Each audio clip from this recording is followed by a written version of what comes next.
We have someone who has just vanished. She never came back to retrieve her car. And the next morning, she didn't show up for work. We felt like this may not turn out to be an overdue hiker. Something might have happened to Meredith.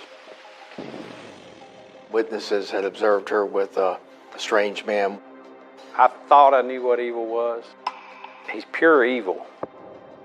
You look into his eyes, you could tell that Satan was running his soul.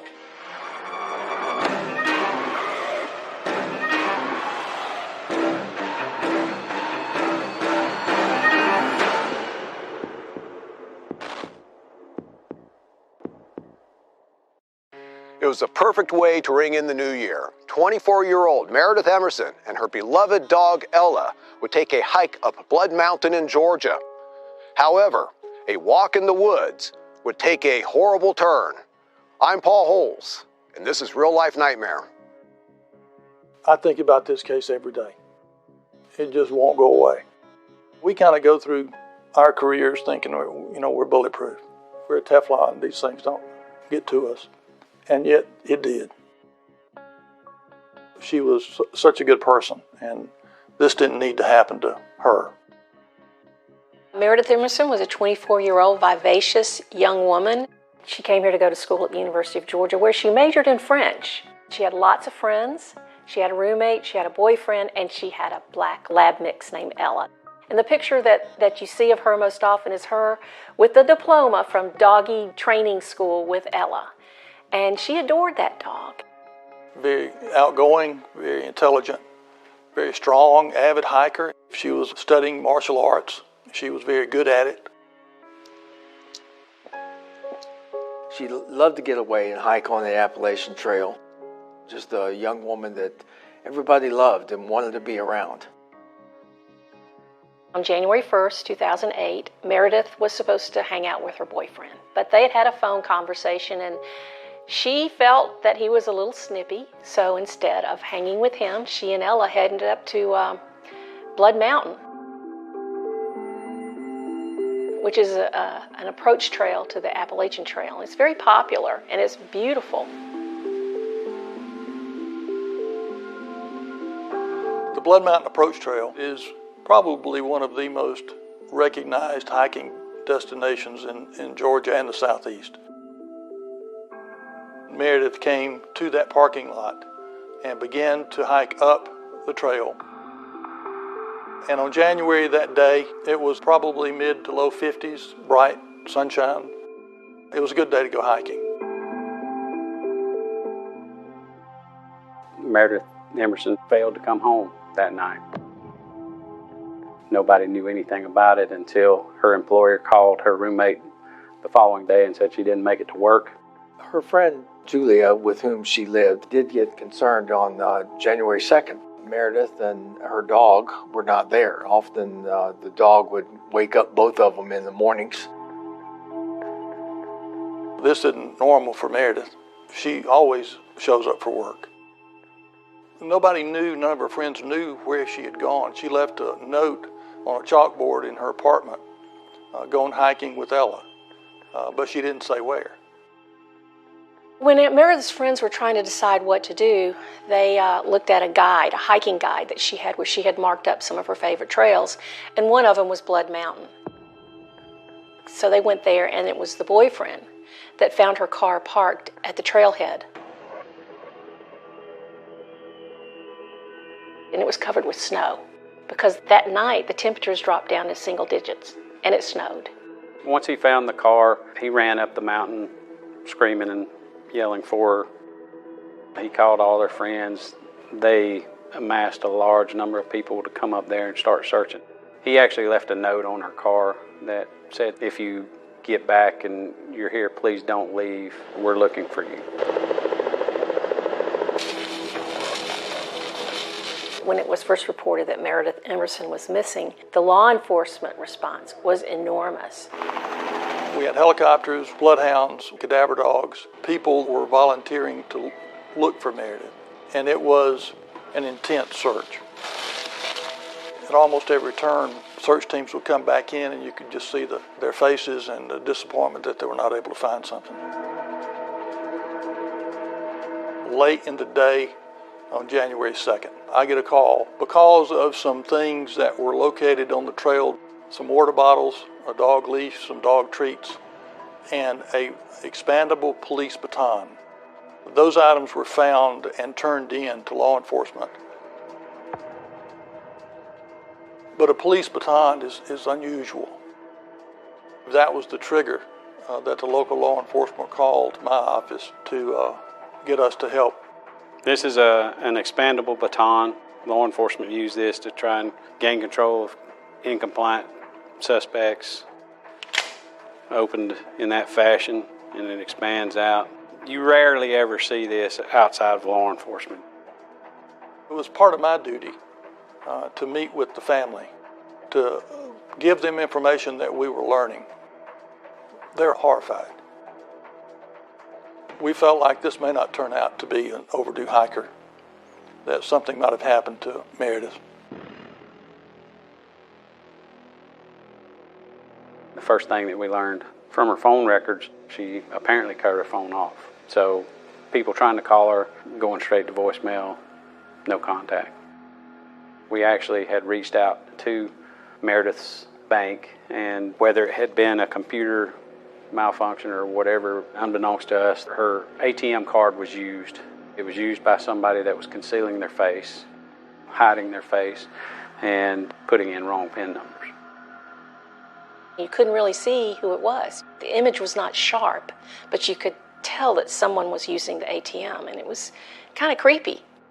Her ATM card had actually been used on 2 separate occasions. One time in Blairsville, Georgia, which is just up the road from Blood Mountain. A second time in Gainesville, Georgia, south of Blood Mountain. All these were attempts. No money was gained, so he didn't get a dime. She's strong-willed, she's smart, and from what everybody's gathered is she knows these trails really well. Julia Karenbauer was her roommate.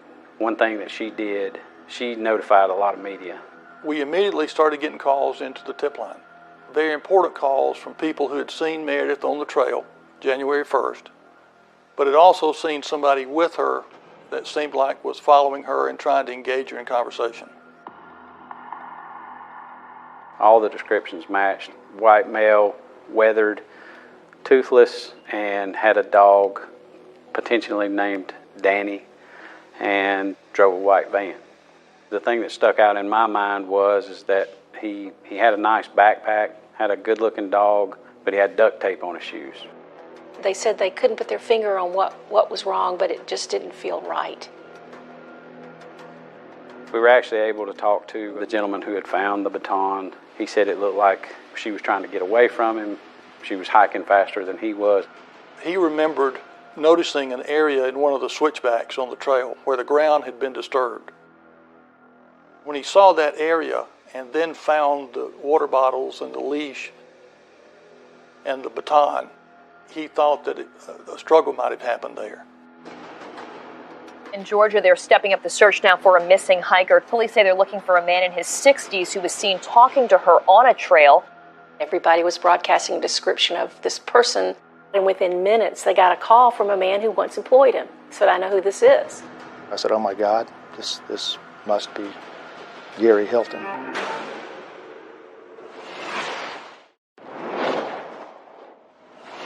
Tonight, the search for a missing female hiker in the North Georgia mountains and a person of interest. We began to get several phone calls to the tip line describing the man they saw walking with Meredith and trying to engage her in conversation. White male, weathered, toothless, had a dog, drove a white van.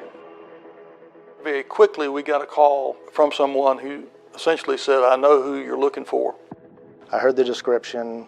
I heard the location, Blood Mountain, which I knew was a frequent place that he visited. I put all that together and my heart just sunk to my stomach. I said, "Oh my God, this must be Gary Hilton." John Tabor said that he knew exactly who we were talking about. He says that he used to work for him as a telemarketer.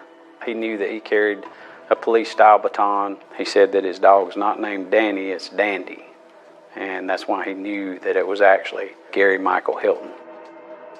Tabor said that he was a survivalist, he was a hiker, and he lived in the forest in his van. He had said that Hilton liked to frequent national parks. He knows that he drives a white van because he bought it for him. He actually provided us with the tag number for the van. At that point, we were able to pull a driver's license photo of Gary Michael Hilton. Within minutes, they had a photograph of him, and it was blasted everywhere. We now have a name and a picture. They are looking for Gary Michael Hilton. He's 61 years old. One of the most unsettling details Tabor relayed to the GBI was the reason that Gary Michael Hilton was toothless is because he used a pair of pliers to pull out his own teeth. Because he felt like it made him look scarier, people wouldn't mess with him. All he'd have to do is grin real big with some sharp plucked teeth and people would leave him alone. There came a time where Hilton called Tabor. This was before everything started with Meredith Emerson, and demanded an enormous amount of money. He threatened to kill me if I didn't give him $10,000. He said he didn't care how I got it, but that he wanted it. Which only confirmed for Tabor that this guy was unstable and dangerous. Whenever we found that out, the notion that this was an overdue hiker was dashed pretty quickly. We began to find out more and more about Hilton. He had not had a lot of contact with law enforcement in the past, and the contact he had was minor stuff. A lot of the crimes that he was charged with were misdemeanors. Possession of marijuana. He set fire to something. Petty crimes. He had contacts with some of the Forest Service rangers in the forest. What you doing out here? Well, you're the fourth person that's come along. Am I? And asked me that. I guess they called you, didn't they? We talked with them, and they described his behavior as being extremely bizarre, sometimes confrontational, because he was always camping in places that he was not authorized to camp, and they were moving him along. I'm leaving. I'm getting out of here. God almighty. Probably a couple hours after Tabor called the GBI, Hilton called John Tabor looking for money. We traced the telephone call to the Huddle House in Marble Hill, Georgia, west of Blood Mountain. Within minutes, agents descended on the Huddle House, and there was no sign of him. On January 4th, we did get a call that a black lab, believed to be Ella, Meredith's dog, had wandered into the Kroger grocery store in Cumming, Georgia, which is about 40 miles south of Blood Mountain. Immediately, agents are dispatched to that location. We were able to get the dog and take it to a veterinarian. We knew Ella had an ID chip in her, and we were able to positively identify that dog as being Ella. There was hope that maybe since Ella was found, that Meredith would be found alive as well. We are thankful that Ella has been found, but Meredith is still out there. I appeal to everyone to search their hearts and memories for anything they can remember and do to help us find Meredith. And then Friday afternoon, we get a call from a lady who says, I just got a call from Gary Hilton. I've known him for a while, haven't seen him in years, but he just called me, and he wanted money. She said, don't you know the world's looking for you? And he hung up. She called the tip line, obviously, and gave us the phone number that she had seen on her caller ID. And it is actually a payphone that is located at a Quick Trip right in front of the Kroger grocery store where Ella is found. So immediately we're dispatching agents to that location as well, and he is nowhere to be found. Since he appeared to be moving south, we alerted Metro Atlanta law enforcement to be on the lookout for a white van and Gary Hilton. In the meantime, we began a search of the gas station parking lot and found a dumpster in the back of the lot. And in the dumpster, we found what we hoped we wouldn't find.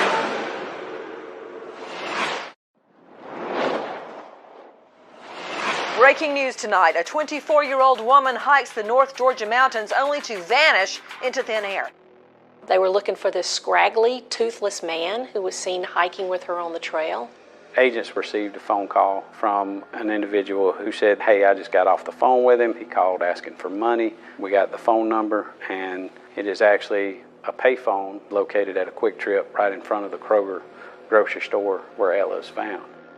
We began a search of the gas station parking lot and found a dumpster. And in the dumpster, we found what we hoped we wouldn't find. We found personal belongings of Meredith, bloody clothing, her driver's license, men's boots with blood on them. Everything that she had with her when she had gone up to Blood Mountain was in this dumpster. The blood was so heavy that I knew this was not going to work out like we had hoped. While we're processing that scene, a person in Metro Atlanta, a citizen, calls 911 and says, I think I'm looking at the man y'all are looking for. The cab 911, what's the exact location? I have the person of interest in that missing woman case is at this Chevron gas station on Ashford Dunwoody.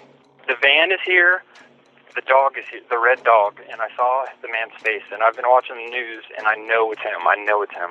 He's making multiple trips back to his van and getting out and taking it to a dumpster. I can go take him down if you want. No, sir. Stay right there. Okay. At that time, we're sending the world. Oh, I'm just shaking. Is there somebody en route? Yes, sir. Okay. Because he looks like he's finishing up. Here comes the cops. Yes. Yes. Police are there? Yes. Yes. They got him. And it was while he was trying to wash the blood out of his white Astro van that they finally caught him. One of the first things I asked the officers who took him into custody is she with him? It's a gut punch when they say no, he's by himself. Once we found and arrested Gary Hilton, they took him to our headquarters office, and he was very uncooperative. He didn't even want to sit up. He didn't even want to walk in. When I walked in, he was laying on the floor, sprawled out, basically just laying there staring into space. I immediately noticed he had a pretty pronounced fingernail mark into his nose. His hand was swollen. He had some other defensive wounds on his neck, like claw marks. I was trying anything to get a response from him. The only thing he told us was his Miranda warnings. And then he said that he didn't want to talk to us at all after that. Tonight, at around 8 o'clock this evening, Gary Michael Hilton was located. Hope that he's talking and they're getting good information from him. Your hopes from Meredith at this hour? Of course, unharmed. That she walks into that same damn Kroger that her dog did. That's what I want. That night, we worked well into early morning hours of Saturday processing the scene. And we recovered a camera and a tape recorder that Hilton had apparently home videos that he had made of himself. Look, I'm taking a picture, what I'm come for immortality right here. Good. The videos he shot of himself were so bizarre. He photographed himself with his dog, Dandy. They showed him flexing and mugging for the camera. I've gained 20 pounds in 3 months, 3 or 4 months. 171 pounds. He was very much a narcissist. He made a lot of videos of himself. We got to document it. He's a my boy. He's a my baby. Then they showed him in confrontations because he was on private property or he shouldn't have been where he was. You're the lawman, you are the law. I'm going to check it out, and if it ain't the law and you're wrong, you come talk to me. I'm not talking to nobody. I'm filing and I'm suing. There was one of him arguing with a Papa John's pizza delivery guy. You tell these guys to quit terror driving. You tell them not to drive more than 5 miles an hour above the limit. We brought his van back to my office and searched it. We found several hundred pieces of evidence in the van because he's living in it.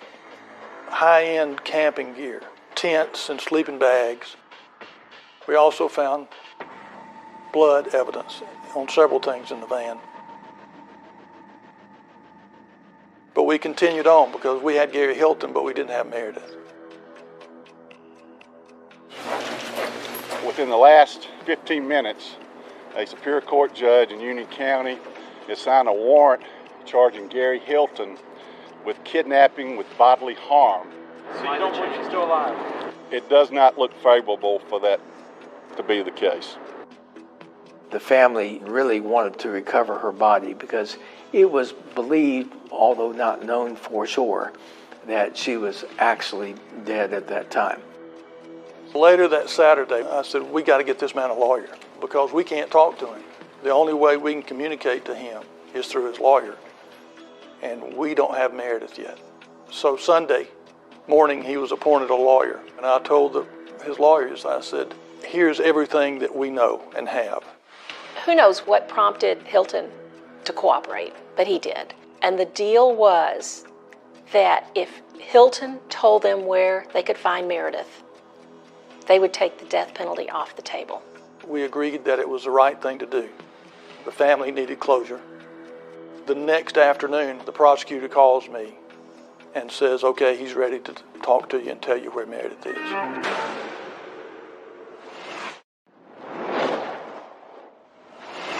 Authorities arrest Gary Hilton in the disappearance of Meredith Emerson. They found bloody evidence in his van and in a dumpster, and were about to find where he had been keeping Meredith. We actually made a deal with Hilton to take the death penalty off the table if he would take us to her body. So me and the case agent traveled up to the jail, got him out, and he told us where she was. What we'd like to do is let you now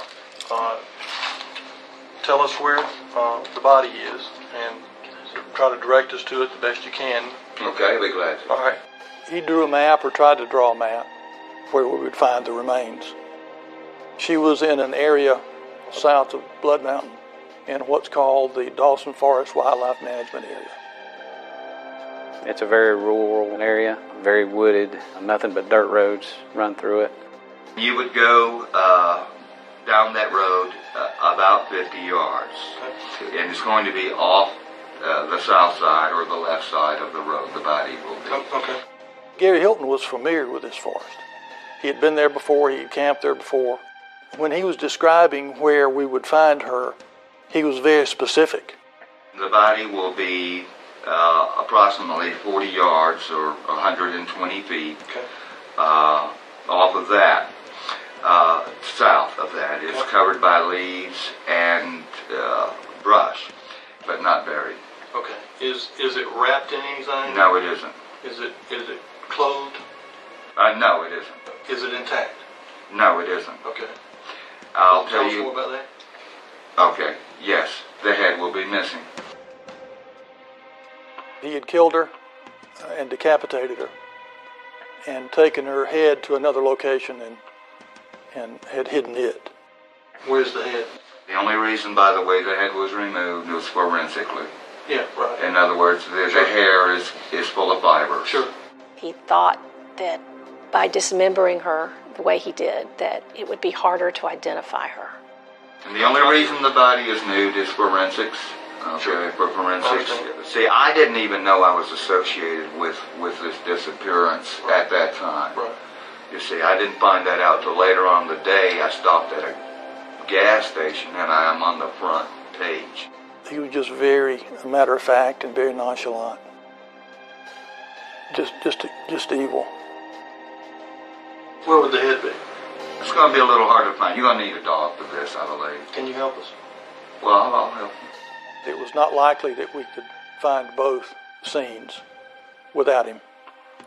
So we decided to load him up and take him with us. I apologize to both of you guys. I mean, you know, it's been trying for you. I'm sure these cases are emotionally wrenching for you. Yeah. But that's your damn job, so. Before he arrived on site, we were able to find Meredith's torso. But there was no way. I didn't feel like we could find her head without him. He had taken the head and transported it about a quarter mile to a half mile away at another location. And so we drove him up to an area where he told us to stop. We got him out of the van, and he and I began to walk down this small little woods road in the dark. He was chained, had leg irons on. He was walking next to me as if he knew exactly where he was going. And all of a sudden he stopped and turned and pointed to a bank and told me there would be a log on the ground. And on one end of the log there would be more clothing, and on the other end would be Meredith. And we were able to find her that way. I went down to the location where the body was. Just the, I guess, weight of it all just floods in. I just fell down to my knees and started crying. I'd never had that reaction in an investigation. It was pretty tough. I never wanted to kill somebody as much as I wanted to that night. An autopsy was performed the next day, and we learned that Meredith died of blunt force trauma to the head, and that she was decapitated post-mortem. I saw the crime scene photos. Those pictures are burned in my brain. It's horrific that this beautiful, vivacious 24-year-old was subjected to this kind of treatment. When we took Hilton down to Dawson Forest that night, he began to tell us about the final moments of Meredith's life and what he had done to her. I thought I knew what evil was. He's pure evil.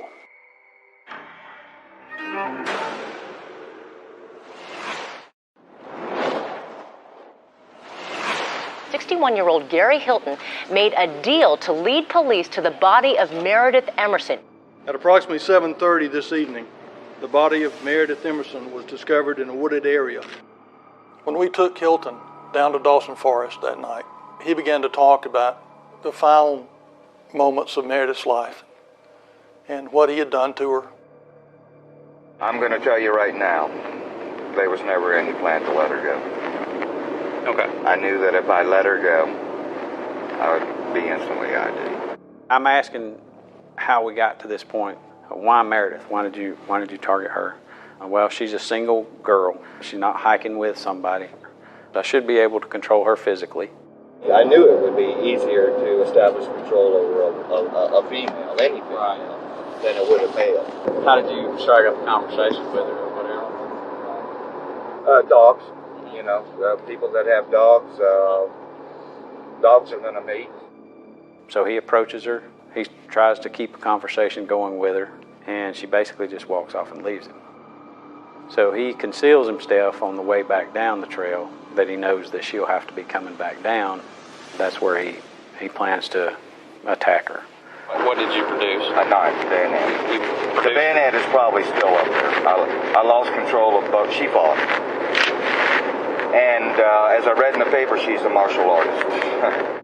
He talks about the fact that all he's wanting is money. He pulls out a knife, tells her, look, I'm not going to hurt you. I just want you to move down to your car, give me your card, give me your PIN number, and you can be on your way. She didn't hesitate. She grabbed the knife by the blade and started fighting him. It shocked Hilton. I think it was you, probably. One of the GBIs said that little 120-pound girl about probably close to whip your ass. Well, she about did. Meredith was a strong young woman with some martial arts training, so he did not have an easy time with her. I had to hand fight her, and I still couldn't get control of her. She would feign or pretend that I was in control and then start fighting again. After he was able to get her under his control and put Meredith in the back of his van, he drove around various locations in North Georgia trying to use ATMs while trying to disguise himself from being seen on the camera with PIN numbers that he had asked her for that were apparently false. Hilton later told us that she was just making up PIN numbers and how upset that made him. 4 or 5 times she kept trying to convince you that it would work. She did convince me. Right. She ran me back. I'd go try like an idiot. There was evidence in the van that he was assaulting her to try and get the correct PIN number off of her, even to the point of sexually assaulting her. I picture in her mind, if I keep giving the wrong PIN number, any second now, the cops are gonna come save me. And it's the biggest failure of my career that I did, in my opinion. During her kidnapping, Gary Hilton had basically cleared out the back of the van, but he also had chains that he used to actually padlock her to the seats in the back of the van. And Meredith Emerson was not even able, as far as we can tell, to be able to see out of the van. It had to be just a horrifying circumstance for her. On the afternoon he killed Meredith, he took her down into the woods and tied her to a tree and told her that he was going to let her go in a few minutes. He leaves there and walks back up to his van, his campsite.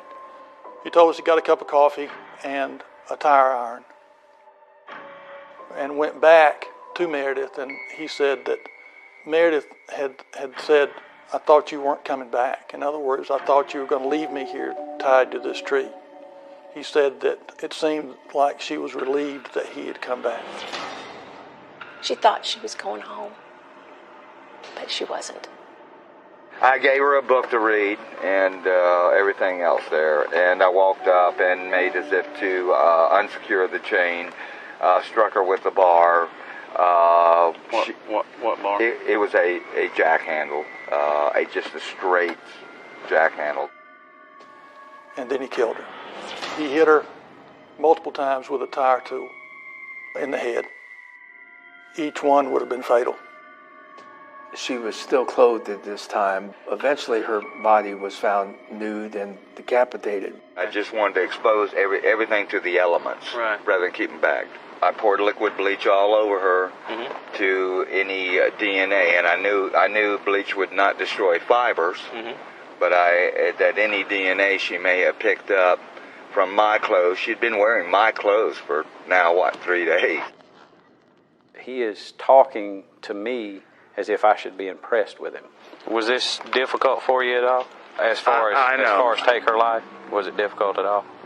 It was like an out-of-body experience. Okay. It was surrealistic. Of course it's surrealistic. Removing a head is just unreal. Right. Unreal.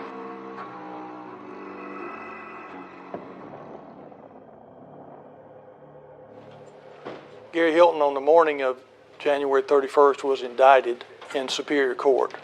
And then right after lunch, he pled guilty and was sentenced. Do you now want to enter a plea of guilty? Yes, Your Honor. And how do you plead to the charge of the murder of Meredith Hope Emerson? Guilty, Your Honor. Toward the end of the proceeding, the judge asked the Emersons if they wanted to make a statement, and they both did. You could have heard a pin drop in the courtroom. Meredith was our shining light in our lives. And now we are left with a hole in our hearts that will not heal. I believe he is nothing more than a bully and a weak-minded coward who preys on others. He fancies himself a survivalist, while anyone can see he's a scared little man on the run. He's the fool who goes through life too ignorant to realize he is a fool, and Meredith has exposed him. Almost nobody can have closure that's real in this situation. But what they did have was a measure of justice in a very quick time, because we had him then, and he was going to pay. I sentence you to spend the remainder of your natural life in prison. It is the intention of the court that you never receive parole. During this investigation, I got phone calls from several different states because they had missing hikers in their forest. Basically said, hey, that's very similar to some cases that we're looking at. It turned out that some of the things started shaping up. We began to get information from out of North Carolina and Tennessee, and then Florida. I remember thinking, what is going on? Who do we have here? We realized that what has happened to Meredith Emerson is probably part of a possible serial killer.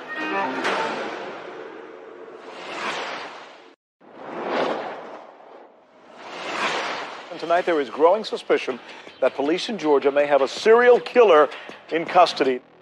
During this investigation, I got phone calls from several different states because they had missing hikers in their forest. And that's when I figured out that Gary Hilton's a serial killer. There's no telling how many other victims there are. Once he had told us where Meredith's body was, I asked, this isn't the first time this has happened, is it? He looked at me for a second and almost answered me, but he looked back at his attorney, and his attorney said, no, we're just talking about this case in particular. I honestly believe he was getting close to answering me, but the attorney stopped him. By the way, you can tell John Taylor that I'm the one that killed the girl, okay? I'm the one that killed her. When I called him, that girl was alive. There was over a 4-hour interview with Gary Hilton after our case was concluded. The purpose of the interview was to see if he would slip up and talk about other victims. And he did in a certain way. Listen, the reason for killing the girl, it was either once you've taken someone, you're either going to kill them or you're going to get caught. It's as simple as that. In my situation, look at me. I got the dog, I got the van. I'm me. I'm famous anyway, regardless. And I knew it. I didn't kill them because for any satisfaction. It was distasteful. It was dreadful. Trust me.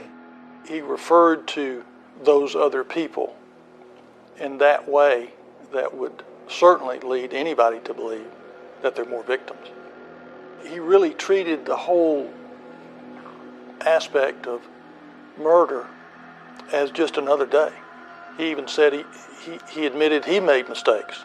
When you're going out to kill somebody, if you're seen by a single other person on the trail, then that day's screwed. And so you get down to the point where, well, it was like Meredith. I had $40 money and several days food. I was going to have to kill somebody in that period of time. Okay? And when you get down to the bitter end, you ignore all the rules you set, which I did, which got me caught. This is me in the corner right here. This is Hilton. The pure evil of the way his mind works. It's just like, how can this person exist? How can this be a living, breathing thing here on this earth? Wasn't it you that asked me what's it like to cut someone's head off? Okay. It was dreadful, and the only thing you can do is so dreadful that the only thing you can do is go on autopilot. I told you it wasn't real. Right. Okay. On the day before the kidnapping of Meredith Emerson, Gary Hilton was in fact seen on the Appalachian Trail, and he had approached another woman, but when he noticed that she was with other people, he broke off from her. He was apparently searching for someone to be able to take under his control. Blood Mountain is a good place to hunt because it's the most used day hiking trail in the state of Georgia. But it's a bad place to hunt in that you because they have a lot of people. So the way you would do it, would be to lurk in a blind, so to speak, off the trail, observe with binoculars, and lurk.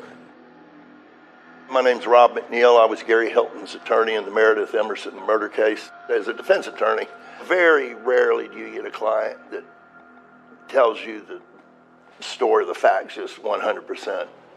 But with Gary, it wasn't like that at all. This is a matter of fact. This is what happened. This is why I did it. A lot was just shocking. You just could not stop listening. I remember he said one thing that just totally blew my mind was, he said, in hindsight, I'd been better off just robbing banks. What do you think? In retrospect, I regret not attempting a bank robbery. I really do. Because all of this got me nowhere but caught. Once we got to collaborating with Florida Department of Law Enforcement, we learned that they had a missing victim. Cheryl Dunlop, a nurse and Sunday school teacher, had disappeared. She was the kindest person. Cheryl's body, she was headless, handless. We realized that was probably going to be a serial killer type situation.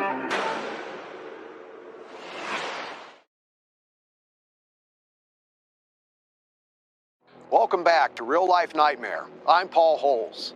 61-year-old Gary Hilton kidnaps and kills a young college graduate, Meredith Emerson, as she hikes Blood Mountain in Georgia. But just 1 month earlier, a mom went missing in a Florida national park. The similarities were chilling.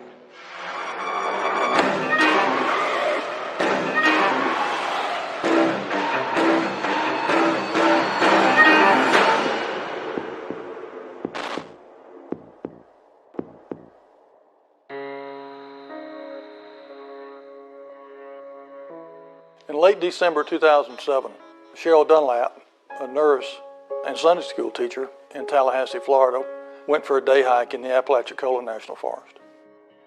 And she didn't come home. My name is Gloria Tucker. Cheryl Dunlap was my cousin. When Sherry had time to kill, if she was between calls or anything, she would sometimes go to Leon Sinks and she would sit and she would read and read for hours. They've created a venue there where there are hiking trails, there are benches in the shades, and you can go and relax and bird watch. It's a great asset to our community. Sherry was a mom of 2 boys. She was very proud of them. She had 2 granddaughters, and she was extra proud of them. Sherry was an RN, a registered nurse. Her life's mission was to help people. She was a member of the River of Life Church. She was a Sunday school teacher. She has done missionary trips to China, to Haiti, to Mexico. She was just a wonderful person.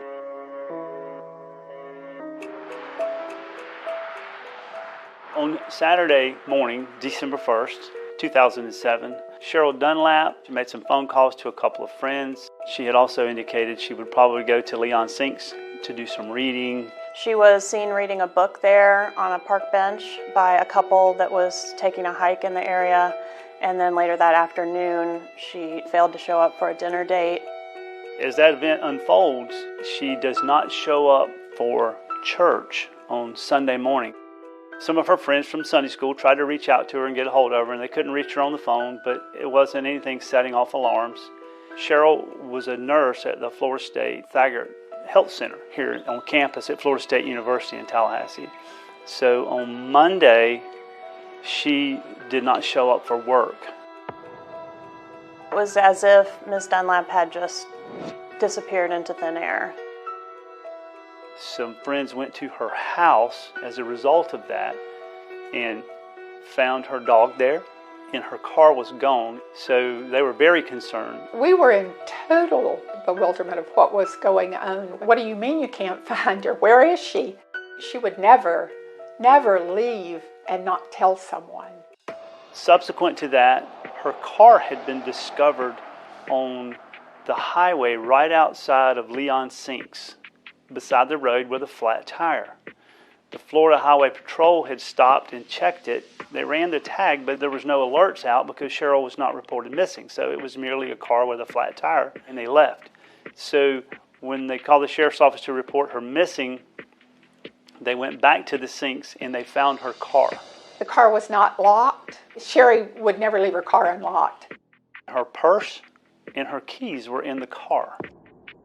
The first thing we looked at was the flat tire. It was very obvious that something had intentionally been shoved into the sidewall of that car to flatten that tire. We knew immediately something was drastically wrong. In the meantime, they did a check on Cheryl's bank records. And as it turns out, her ATM card had been used at the same location 3 times in a period of 2.5 days. We went to the bank. They provided us a video of a man that looked like he had just taken gauze and wrapped around his head and used her ATM. I say a man, a person. We couldn't even tell. We were pretty sure it was a man. We got all the exterior footage of vehicles coming and going at the bank. I mean, we were tracking people down and interviewing people, and none of those things panned out. It was just a total mystery. The problem that Cheryl presented for us was she led a pretty wholesome life. She really didn't present a lot of opportunity for us to develop suspects in her world because there weren't any. On December 15th, 2007, the Leon County Sheriff's Office received a call from a group of hunters in the Apalachicola National Forest. Some hunters observed some buzzards gathering around some mangrove, thick vegetation. Upon closer inspection, the hunters discovered that there was a human torso there. It was immediately apparent to us it was a female corpse. It was headless and handless. It was nude. The body was covered in palm fronds, is what we call them. Not to the point you couldn't see it. It was just covered up to disguise it as best could. This was clearly a homicide. The efforts were to prevent identification of who this person was. The Florida Department of Law Enforcement verified that it was, in fact, Cheryl Dunlap's body. To think about what it would take to dismember a human body, I mean, you have to really be sick to accomplish that. Once we discovered Cheryl's body, we were following up on leads and we had some tips, but we still had no real suspect. In the first part of January 2008, the Georgia Bureau of Investigation was working a homicide that involved an abduction of a young lady. In Georgia, the body of missing hiker Meredith Emerson has been found. Police say 61-year-old Gary Hilton led them to her body. It kind of blew up because it was a huge thing in Blood Mountain, Georgia, where this happened to Meredith. These cases were so much alike. I thought, oh my goodness, was it possible that it wasn't the same person? We began to notice the similarities between the Georgia case and the Tallahassee case. We had a hiker alone in a national forest, seems to have vanished and been abducted. The similarities were, they were virtually identical. People in our community started to see these newscasts and see photographs of Gary Hilton and his dog. That resulted in an onslaught of tips and sightings. And as it turns out, Gary had been in our community for some time. As those tips started to come in, we would discover campsites in places where Gary Hilton had camped. We would go to each and every one of those sites. We were finding consistent items up to and including the name brand of the dog food that he fed his dog. And so we had a tip from a gentleman that he had run into an older man in the woods, fit Gary Hilton's description to a T. So we go to that campsite and we found what had been covered up with straw and hidden fairly well was a small burn pit. And it had ashes and debris, and ultimately they turned out to be identified as bone fragments from fingers and a skull. The head and hands were incinerated to such a degree that we were not able to conduct DNA testing to actually match the head and hands remains with the torso. But we're very confident that this is not a coincidence. We're very confident that those tied directly back to Cheryl. The condition that the body was left in suggested that there could have been some type of trauma to the head, but the head and hands were so badly burned that we were not able to determine a cause of death for Ms. Dunlap. Decapitating a person and cutting their hands off, it just tells me that this guy's mental capacity is beyond what I can describe, other than just savage and psychopathic. Probably the big turning point for us that we knew that we were onto the person that committed this hideous crime was when our criminal analysts ran Gary Hilton's name in a database, and it turns out Gary Hilton had an encounter with a law enforcement officer in the Apalachicola National Forest that would put him in our community in and around the time that Cheryl Dunlap's disappearance occurred. It was all beyond coincidence at that juncture. We knew Gary Michael Hilton was responsible for this. What he did to Meredith Emerson, he did to Cheryl Dunlap.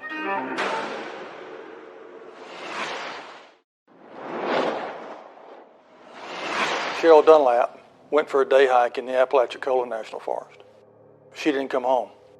A couple of weeks later, some hunters saw some buzzards circling.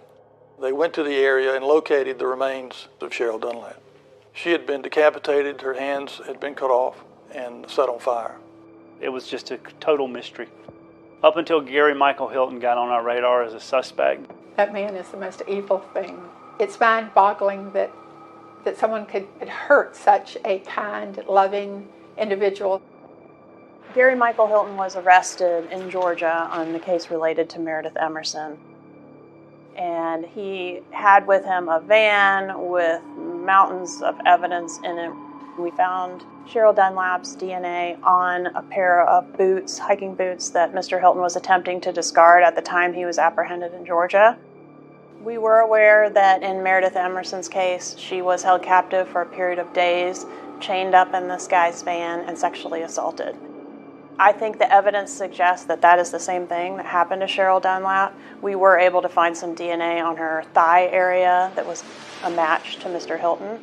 Gary Michael Hilton had tried to rape her at least 2 times. The mitigator for the defense told me what had happened. And then what he did was he promised her that if she would go down and tie herself to the tree, then he would think about letting her go. And what he did was, when she turned around and walked towards the tree, he shot her in the head and killed her. He couldn't face her. In both the murder of Meredith Emerson and the murder of Cheryl Dunlap, we had a financial motive. In our case, Ms. Dunlap had apparently given up her PIN because the suspect was able to successfully withdraw money from Ms. Dunlap's account. We compared the photographs of those ATMs to the ones that we had developed in Georgia, and it was obviously the same person, no doubt. Gary Michael Hilton confiscated $700 out of Sherry's account. But $700 compared to Sherry's life, that's nothing. A bayonet was found in connection with the Meredith Emerson case on Blood Mountain. That bayonet was significant to my case because the toolmark examiner that looked at Cheryl Dunlap's tire that had been punctured was able to say, this is the actual tool that was used to puncture Cheryl Dunlap's tire.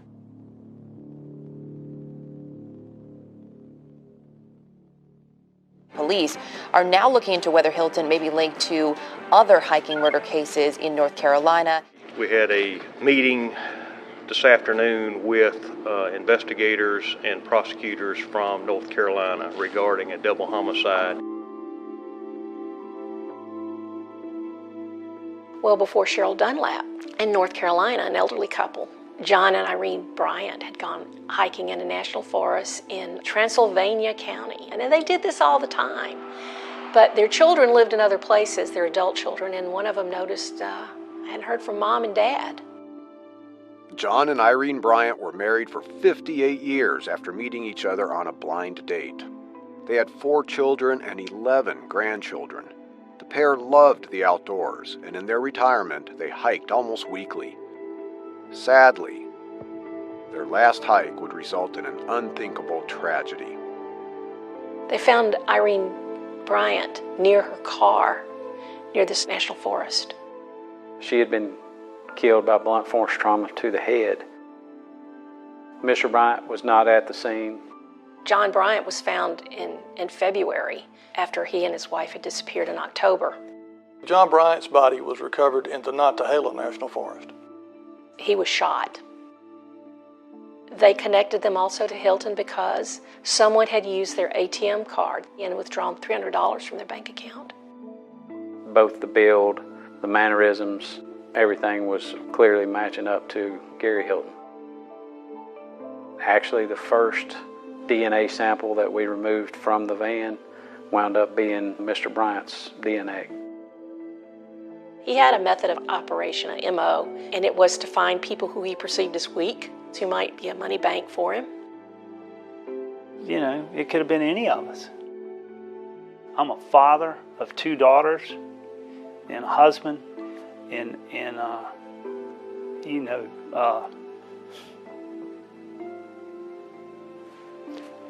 can't imagine. And that ain't fake, I apologize. He doesn't just kill them, he mutilates their body. Cheryl Dunlap, like Meredith Emerson, he dismembered her. He thought that that would make it harder for police to collect evidence that would connect him to them. He can say he's trying to be careful all he wants, but he just liked it.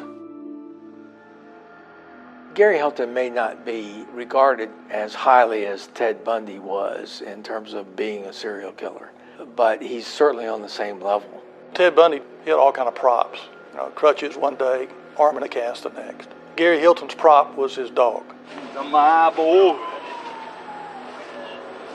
He's my baby. He used Dandy as his approach mechanism kind of an icebreaker with Meredith to gain confidence. And I'm sure that he did that with all his victims. Come for immortality right here. Good. The camera's right there. Hilton could turn on the charm when he wanted to be.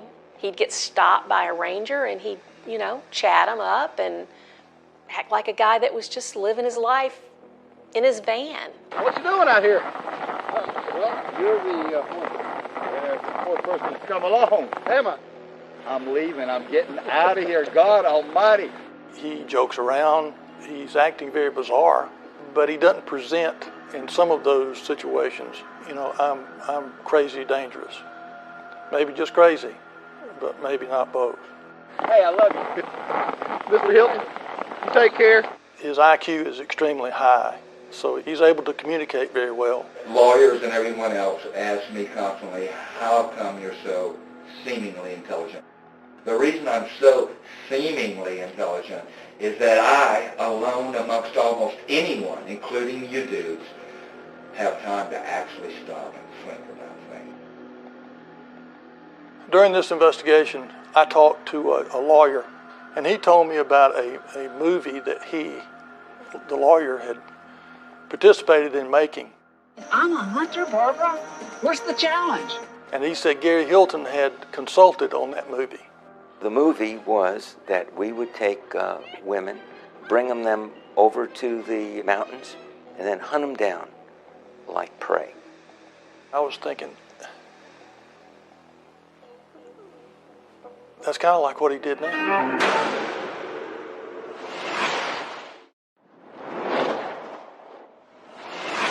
Gary Hilton told us that he would have continued to kill people had we not caught him.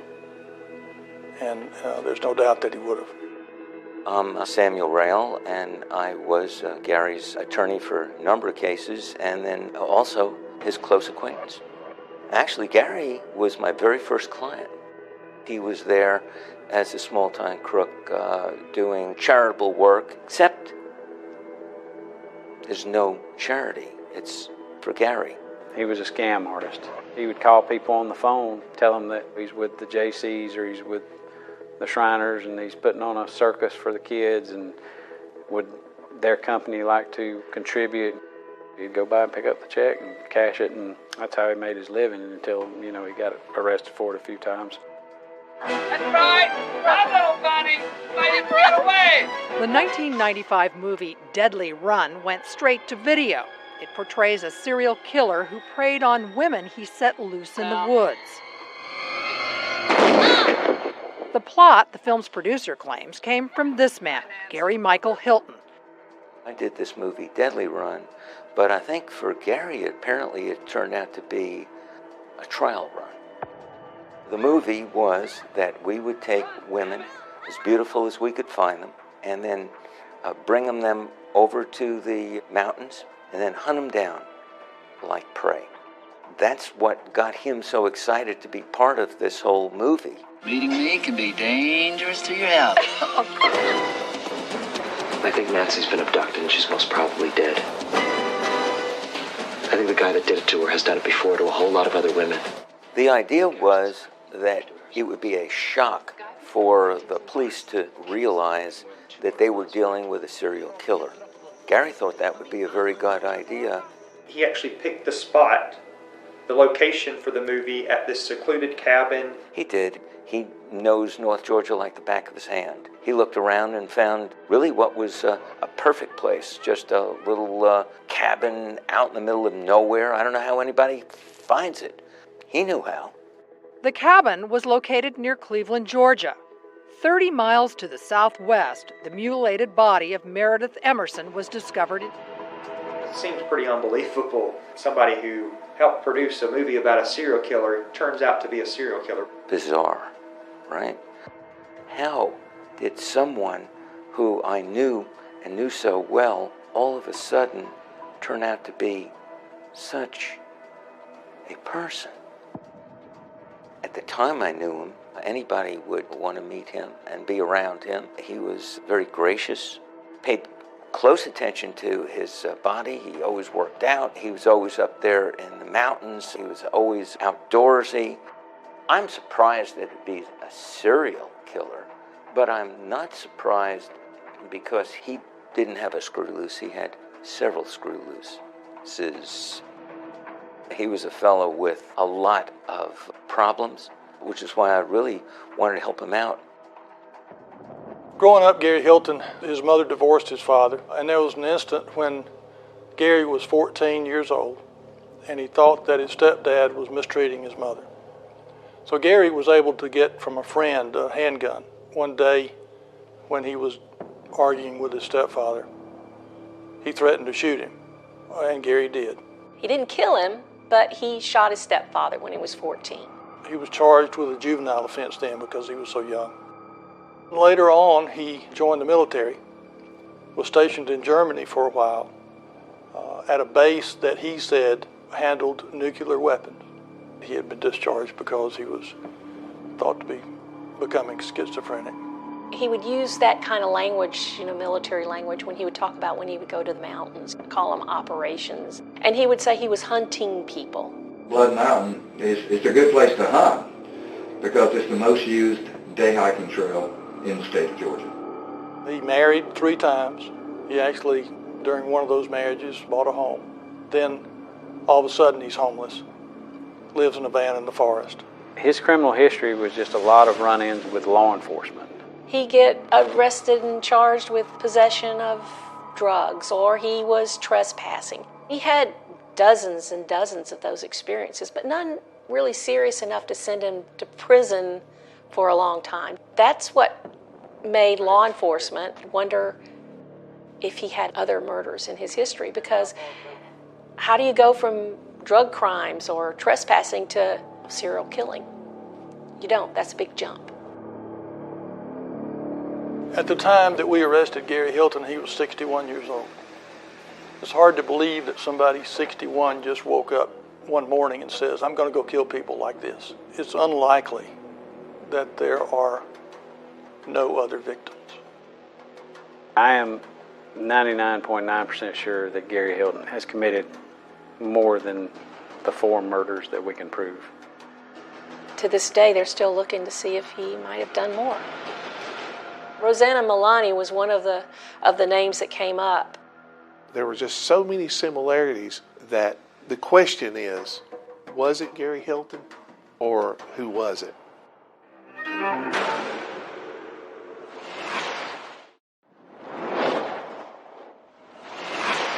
Authorities were able to connect 4 murders to Gary Hilton. Yet another case with strange similarities emerges. A young woman had mysteriously disappeared from a small North Carolina mountain town. Authorities were now wondering if she also fell victim to this serial killer. My name is Luz Miliani. I'm the mother of Rosanna Miliani. My daughter was a very, very energetic girl. I call her my earthquake because the moment she arrived, you knew that she was here. I'm the father of Rosanna Miliani. Rosanna was very artistic. She was creative. She travels a lot. She loves to go different places. On December 7, 2005, Rosanna Miliani traveled to Bryson City, North Carolina. In the afternoon of that same day, Rosanna vanished into thin air. No one's seen or heard from her since then. It is a true mystery.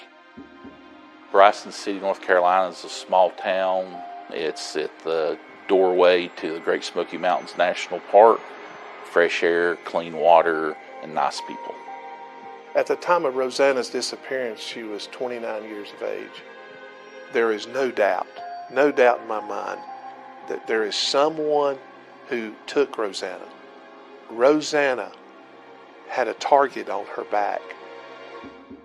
When you take a young female who is walking around a downtown area and pulling luggage, that is an indicator to a person who might have criminal intentions.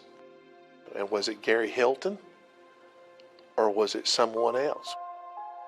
The last time Rosianna spoke with her father was on December 7th at 7:41 a.m. when she made the phone call from her room at the Ramada Inn in Cherokee, which is now the Cherokee Grand Lodge. She greeted me, hello, Daddy. I'm in North Carolina. What are you doing there? Well, this is beautiful here, and I wanted to come here. I'll be home soon. I will keep in touch. Her father reached out to law enforcement because they were always in contact, and then she just dropped off the face of the earth. We immediately launched an investigation trying to find out and trace Rosanna's last movements. We found that she was in downtown Bryson City shopping. Some of the places that she went to was a local hair salon. At that time, she made statements that she was there to go hiking. Rosianna did not have her own vehicle while she was here. She put some of her stuff in storage. The storage unit that Rosianna had been prepaid for a month. We believe that she had full intentions of staying here for that month. Also, we found that she had went to a local bank and was going to open up a checking account. She had plans. After her disappearance, National Park Service and also the U.S. Forest Service was notified. They were looking for her, but she was never seen in any of the campgrounds. Nor had they found any property such as clothing, personal belongings. They had not seen any trace of Rosanna. It had been a period of time after Rosanna went missing, so I reached out to the local news media to see if they would run another article. They willingly agreed to help out. So just within a few days after the article came out in the local Bryson City newspaper, I received a phone call from a lady who worked in a local downtown thrift store. And she told me, "This has haunted me. The person who I am sure and certain that was in my store was in fact Rosanna." I do not think there's one doubt in my mind that I seen her. Even after all these years, I might get mixed up on a few things, but I know that I saw her. The date that she observed Rosanna in her store was in fact the date that Rosanna went missing. It sticks out in her mind for that day because it resembled one of her family members and actually thought that it was her when she came into the store. She also said that she was with an older male that was in his 60s. They had come into the store together. The store clerk told me that the male appeared to be very guarded over Rosanna. It was like he had her under his spell. She acted to me like that the man was in control and she should do what he told her to do. The store clerk also advised me that the male individual stated that he was a preacher who often traveled from campground to campground preaching. The description of the male was in his early to mid-60s. He was a white male, and she also felt like he was wearing a hairpiece. This is the initial sketch drawn by the forensic sketch artist. There were some similarities to Gary Hilton. Looking at that composite kind of makes me remember the photographs we got at the ATMs. Even though he was wearing a mask or a homemade mask, it was obviously him. And that's close. That's real close. You got the same hairline, the same brow line, the same nose.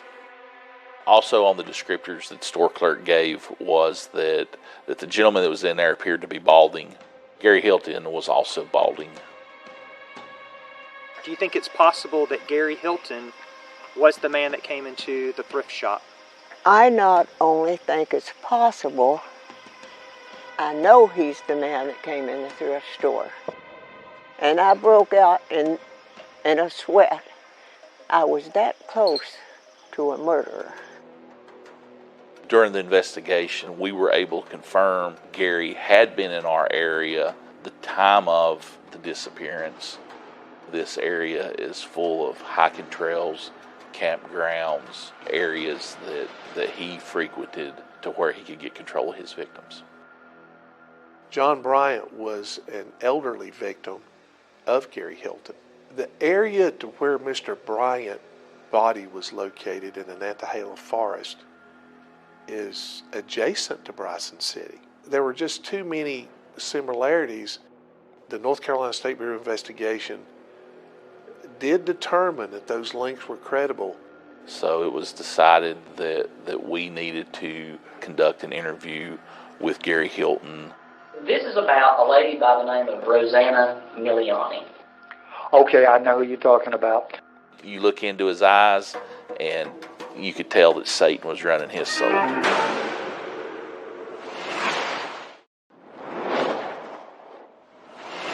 On December 7th, 2005, Rosanna Miliani was in Bryson City, North Carolina, on a hiking trip. Since then, she has vanished. We have no idea where she's at. One of the angles that we looked at was, could Gary Hilton, the known serial killer, have anything to do with Rosanna's disappearance? You heard about Gary Hilton and saw his picture. You thought that could be the guy? Yeah, I did. Right off the bat, the first look, I have no doubt in my mind that this is the man that came in the thrift store. After the sketch was completed, there were some similarities to Gary Hilton. I do think the sketch will be the biggest clue that you have to find this lady. To this day, the person that the store clerk reported seeing has never come forward. We've not had another person call and say, I think this is such and such. We have nothing. Early on during the investigation of Gary Hilton, I was notified that there were 2 unknown DNA samples that were located in Gary Hilton's van. Meredith's blood was there, John Bryant's blood was there, Cheryl Dunlap's blood was there, and there's other blood that's there that suggests that there's other victims. DNA for Rosanna has been compared to other unknown DNA samples, and we've not received any positive connections between them. Even after all these years, we don't have any evidence linking anyone to the disappearance of Rosanna. It is a true mystery. One of the things that we had decided that needed to be done was myself and Special Agent Shannon Ash traveled down to the prison of Florida where Gary was being held, and interviews were conducted with him. This is about a lady by the name of Rosanna Miliani. Okay, I know who you're talking about. There's a couple reasons that we want to talk to you about this. Well, it fits my MO. Other than just thinking that's one creepy SOB, he was very cooperative. But on the other hand, when you looked into his eyes, you could tell that Satan was running his soul. He talked about everything. He went over other victims, how he did it, why he did it, very graphic details. One of the primary reasons I did these abductions was to rape the women. Even though I had fantasies of killing and raping women, the killing part was just to keep them getting caught. Sure. I did not like the killing. I usually didn't even like to fantasize about the killing. I would put that out of my mind. When we started talking about our case, he had done his homework. He knew what we were coming down to talk to him about. Rosanna, on December 7th, 2005, was seen with a male, a white male. Yes. And she's a composite, so that's the second reason we wanted to come. It's similar to you. Is that you? Oh, no. Listen, well, let's cut to the chase right now. Okay, listen, the description I got was he was 50 to 60 years old. Okay, not only that, she was a hiker, I was a big-time hiker. Yeah. She disappeared during a hiking trip under some circumstances. My victims were all taken in the woods. Okay, it all fits together. But listen, it fits me, but it wasn't me. Okay?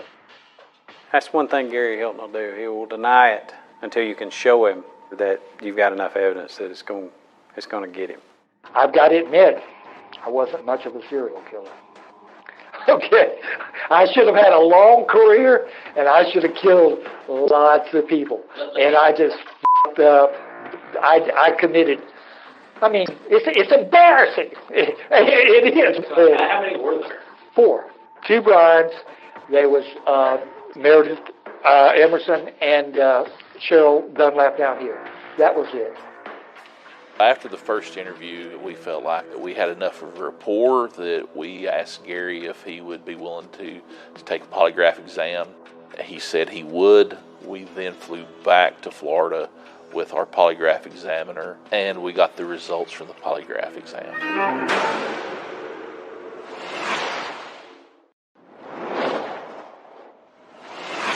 Rosanna Miliani traveled to Bryson City, North Carolina to do some hiking, and in the afternoon of that same day, Rosanna vanished into thin air. Was Rosanna's disappearance connected to the serial killer Gary Hilton? Gary was more than willing to take the polygraph. He was asked point-blank questions about the disappearance. After it was over, the polygraph examiner noted that he could not find anything that would lead him to believe that Gary was not being honest. There was no deception noted during the polygraph. Though Gary Hilton passed the polygraph test, they are not 100% accurate and are used just as a tool. It is possible he could have been deceptive. We're not saying that Hilton is innocent or guilty, but there's no clear connection. I mean, it's a real mystery.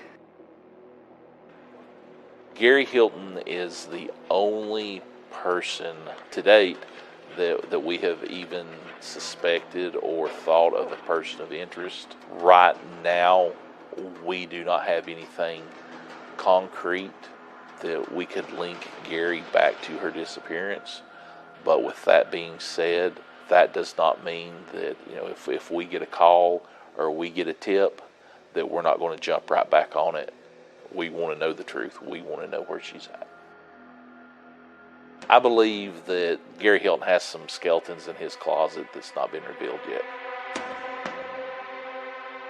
There's someone out there that definitely knows what happened to Rosanna. Living the way it is now without knowing, I think it's a torture. It's very difficult. Every single minute, she's in my mind. I'm 75 years old, and I don't like to die without knowing what happened to my daughter. I need to find out. I need to put a conclusion to that.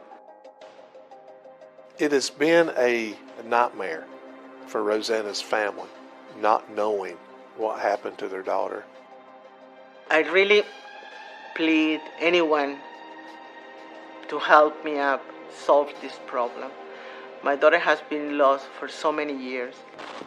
The number that you have to call is 828-488-0159 at the Swan County Sheriff's Office. Rosanna Miliani's disappearance remains a mystery.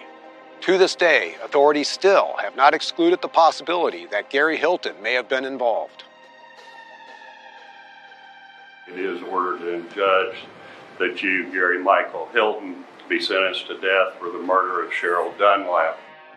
On February 21st, 2011, the jury unanimously recommended the death penalty for the murder of Cheryl Dunlap. I was thrilled that a woman could be the one that brought his end in some regard. Gary Michael Hilton is currently on death row at Union CI. We are still in the middle of an appeal, so no date has been set for him to be executed. I look forward to learning the date of Gary Hilton's execution in Florida, and you better bet I'll be there.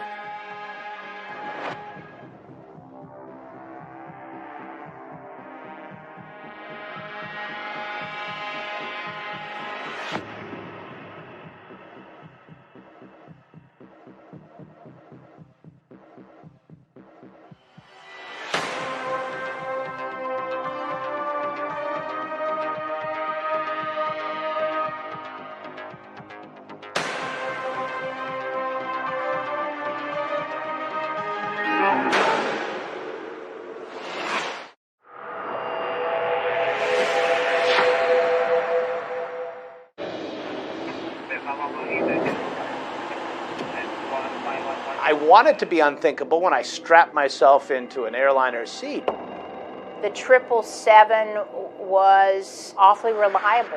In this flight, there was nothing unusual about it. It was just after midnight, hundreds of passengers.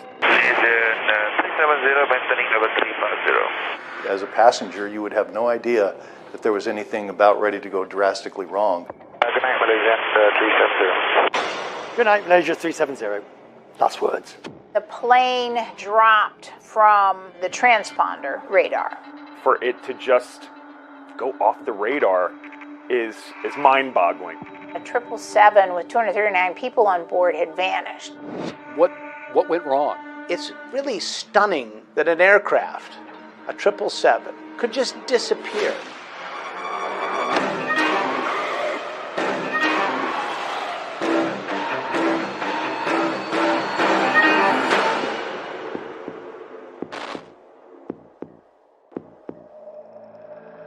It was just after midnight, March 8th, 2014. Passengers aboard Malaysia Airlines Flight 370 were just settling in on a 6-hour red-eye to Beijing. Some were traveling for business, others to visit family, or setting off on a dream vacation. It isn't clear exactly what happened next on Flight MH370, but everyone seems to have a theory.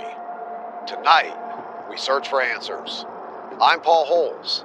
This is Real Life Nightmare.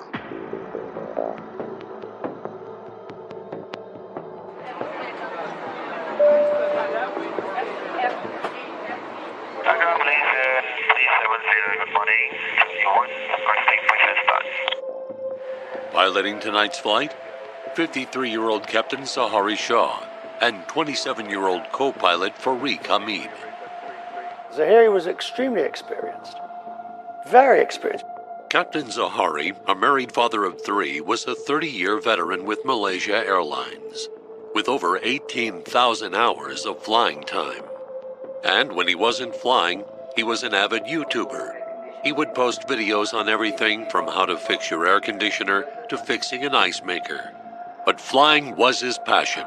In one YouTube video, you see him in front of his homemade flight simulator. Hi everyone. For all the hours Captain Zahari has under his belt, co-pilot Hamid is the exact opposite. He's a brand new pilot. He's engaged to be married. He is just beginning his career. The pilot in command checked in first for the flight about an hour and a half before. The first officer checked in half an hour or so after he did. We saw video of them getting on the airplane. Everything looked fine, very routine. This video, posted on YouTube, purports to be security footage from Kuala Lumpur International Airport, showing Captain Zahari and First Officer Hamid checking in to their flight. 370, right of takeoff. Nice.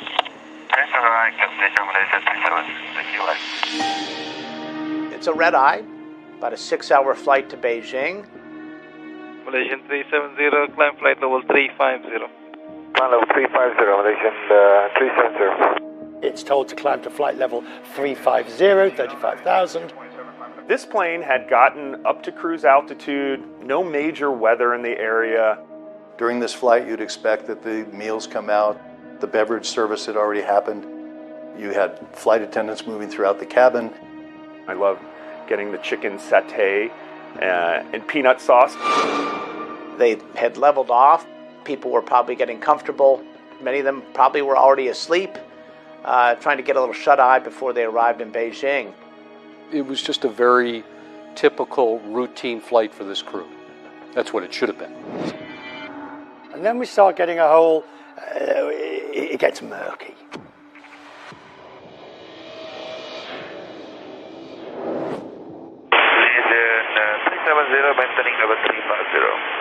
Malaysian 370. The pilot says he's at flight level 350, which was unusual. The air traffic controller is expecting you to go there, so you don't really need to say, I'm here. And then he does it again.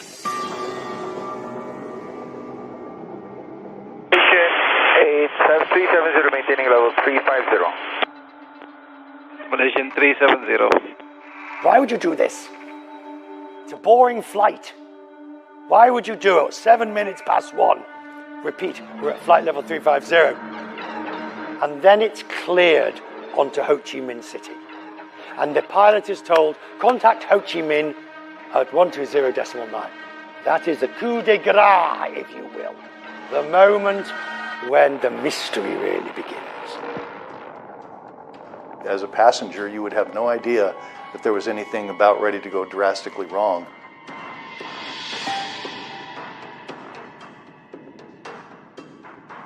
Malaysian 370, contact Ho Chi Minh 120.9. Good night. Good night, Malaysian 370.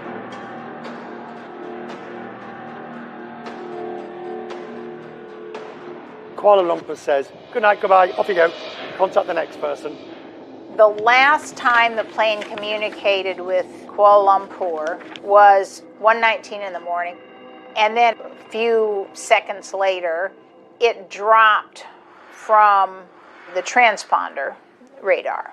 Ho Chi Minh radar could still see it, could see that the transponder dropped. Transponder basically identifies you discreetly to air traffic control's radar.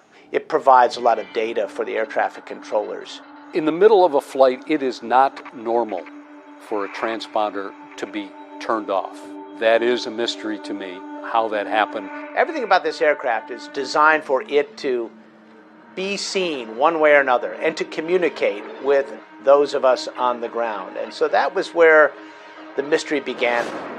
Ho Chi Minh knows to expect Malaysia 370. If you're expecting MH370 at 0014 and it hasn't arrived by 0020, you're getting, hang on, where are you? They didn't do it. They didn't raise it up. You know it's coming to you, but it sat there they waited 30, 40, 50 minutes before they realized, hey, this airplane was supposed to contact us, but they haven't yet. So that's very strange that would happen. I'm not aware of that happening ever between air traffic control centers. If it's more than 10 minutes, that receiving air traffic control center is right on it. The fact that whatever happened at cruise worked against MH370 because it is clear once this flight took off and climbed up to cruising altitude and Kuala Lumpur Air Traffic Control handed it off, nobody paid any attention to it for exactly that reason. You're at cruise, nothing much happens. And we have breaking news right now. Malaysia Airlines confirms it has lost contact with a plane carrying 227 passengers and 12 crew members. Flight MH370 was headed to Beijing from Kuala Lumpur. It was a Boeing 777-200. It was expected to land at 6:30 a.m. local time. Now, it's almost 9 o'clock in the morning in Beijing right now. That means that plane is 2.5 hours late. I was out getting ready to celebrate my birthday the next day, and I hadn't taken my BlackBerry with me. And I got home to find the BlackBerry on the side. It had gone into meltdown. And I knew something big had happened. Richard, call in. Richard, a plane's gone missing. We're just going to go to Richard Quest now, senior correspondent, just to update viewers who are tuning in. A Malaysia Airlines plane carrying 239 people en route from Kuala Lumpur to Beijing has gone missing. Richard Quest, what are you hearing about anything that may explain why this plane has gone missing? Oh, there's absolutely no way that anybody can have any idea of what has happened. For it to just go off the radar is mind-boggling. This airplane is really gone. It has disappeared, and we don't know where it is. At the heart of our coverage was this core question, could it happen to you? Good night, Malaysian 370. The 777 with 239 people on board had vanished. It could be me. Can I get on an airplane and get lost?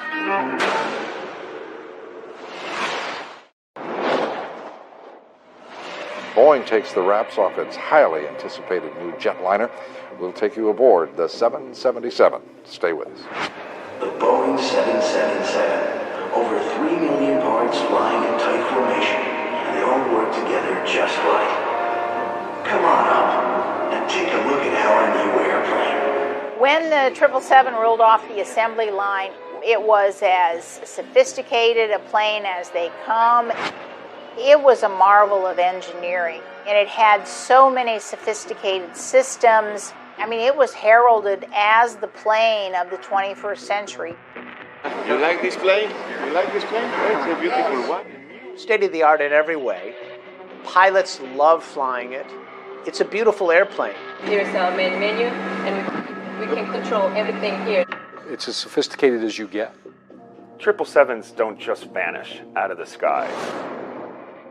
Breaking news, air traffic controllers in Southeast Asia have lost contact with a jumbo jet carrying 239 people. A frantic search now underway to find a missing passenger jet. Malaysia Airlines flight MH370 disappeared from the radar. A plane full of people, 239 people, doesn't just disappear. So where is Flight 370? The plane has gone missing. It is that Friday night. It was a Malaysia Airlines Boeing 777. Boeing 777 wide-body twin jet. The plane itself, the Boeing 777-200, it's a very sophisticated modern plane known as the 777. The moment I knew it was a 777, I knew this would be big. It's really stunning to most people that an aircraft, a 777, with all the sophistication in the world that it has, could just disappear. Here is an airplane that represents the best in technology, and it disappears into thin air, essentially. 777s are among the safest planes in the sky. As best we could tell, there had been no crash, no single fatal accident with the 777. There had been incidents, but there had not been one that crashed out the sky. The question I have is, what happened? What went wrong? It's kind of crazy with all that technology that we were left with this mystery. 12:42 a.m. Flight MH370 takes off from Kuala Lumpur International Airport. 1:19 a.m. Pilots are told to contact air traffic controllers in Ho Chi Minh City, Vietnam. Malaysian 370, contact Ho Chi Minh 120.9. Good night. Good night, Malaysian 370. That's the last time the pilots are heard from. Good night, Malaysia 370. Last words. 1:21 a.m. Just 2 minutes later, the transponder is turned off. Then at 1:22, Flight MH370 disappears from air traffic control radar. At 1:22, that is when Ho Chi Minh should have expected a call from the aircraft, but it didn't. It didn't get that call. And then the plane starts to do funny things. 1:25 a.m. Military radar sees the plane make an unplanned turn to the left. The plane moves and starts to do a turn. And after it's done a turn, it goes back over Malaysia. Then it does a hook turn. Over the next hour, the plane continues to fly in a disturbing pattern. It had great deflections in altitude. It climbed up to 39,000 feet. It fell to 29,000 feet. And at one point, it had climbed up to well over 40,000 feet. It got as low as 4,800 feet. I mean, commercial flights don't fly at 4,800 feet. That's not your airspace, except if you're taking off or landing. Then at 2:22 a.m., Flight MH370 completely disappears from all radar. Finally, at 2:40 a.m., Kuala Lumpur Air Traffic Control notifies Malaysia Airlines that Flight MH370 hasn't been heard from. Nobody ever pushes the big red button, the defestra button that says, missing plane. And it's hours before that happens.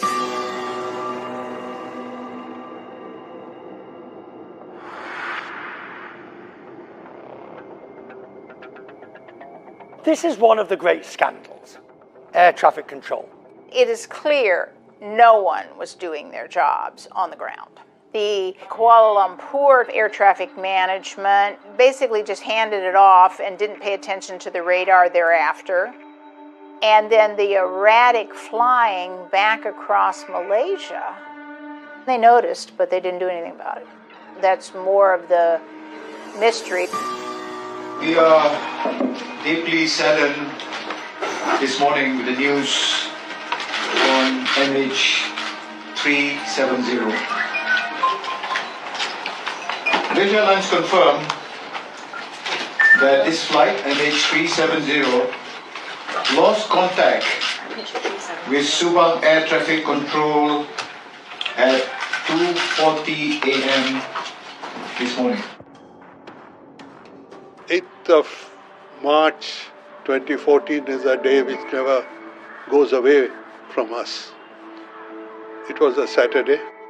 I was in London, and usually I get up early, and the first thing I do is look at the news.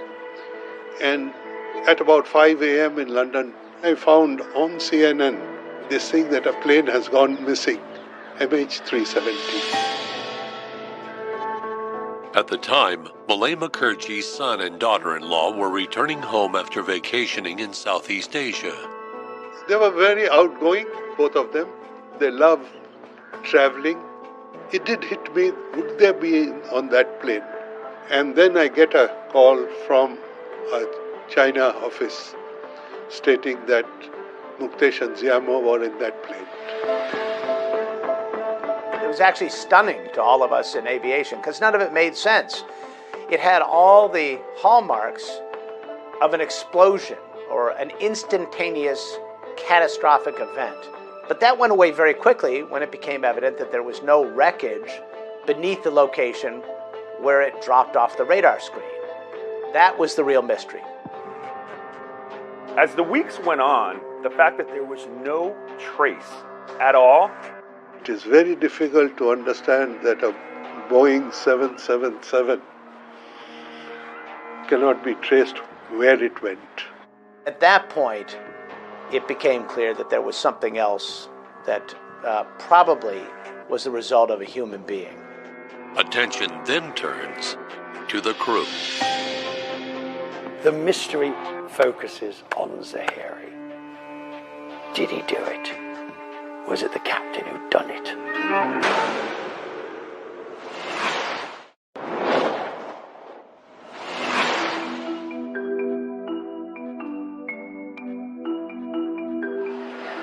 Come on in. Welcome aboard. Welcome aboard. It's February 2014. CNN anchor Richard Quest is filming a piece for CNN International series Business Traveler. One of the focuses of this upcoming episode, Malaysia Airlines. Oh, yes, Alan. Oh, I'll have a piece of garlic bread. The garlic bread, thank you very much. Love it. Yes, but once more there. Thank you very much. Thank you very much. That looks excellent. Excellent.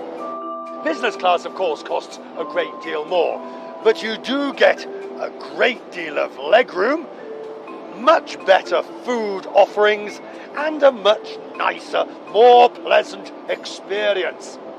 As the passenger, you have to quantify all of this and put it against the price. It's very tasty. But that show would never air.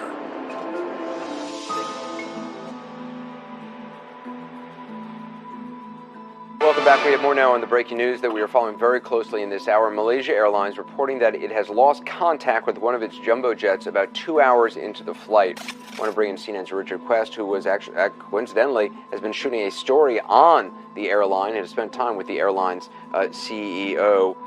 The first officer, it was only his second flight on the 777. I'd done the first one with him.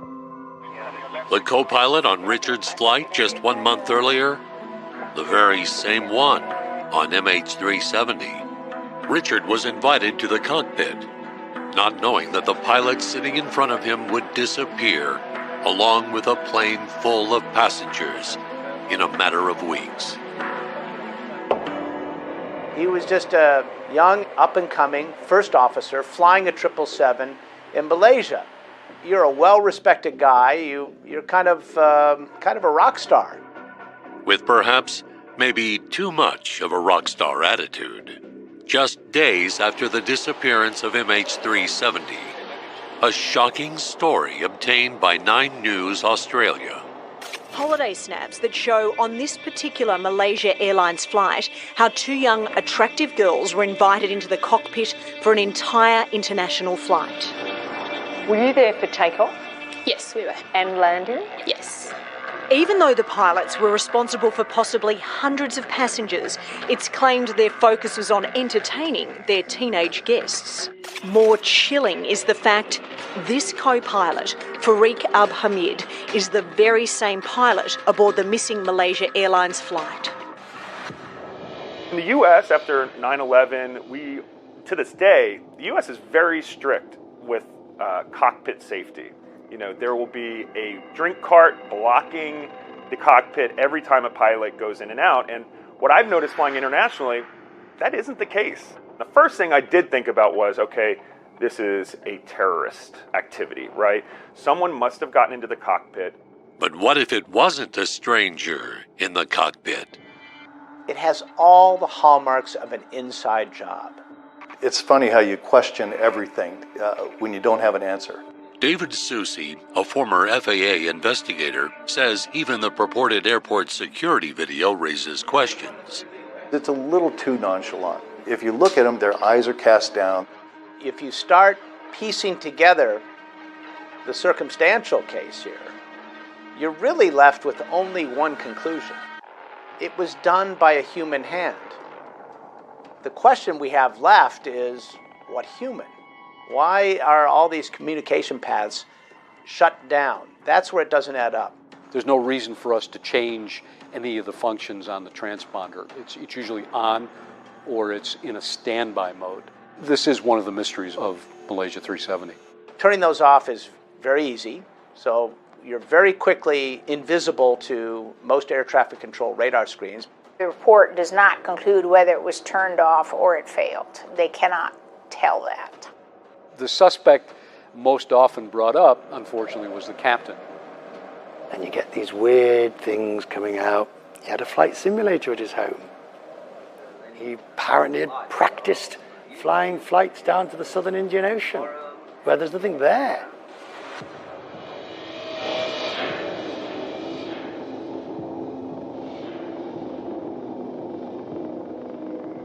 Yesterday, officers from the Royal Malaysian Police visited the home of the pilot. They spoke to family members of the pilot, and experts are examining the pilot's flight simulator.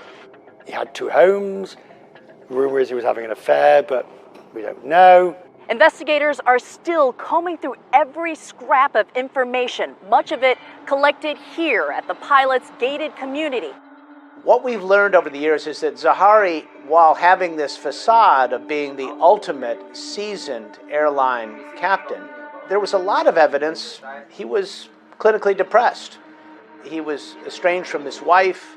He was isolated, spent a lot of time on social media.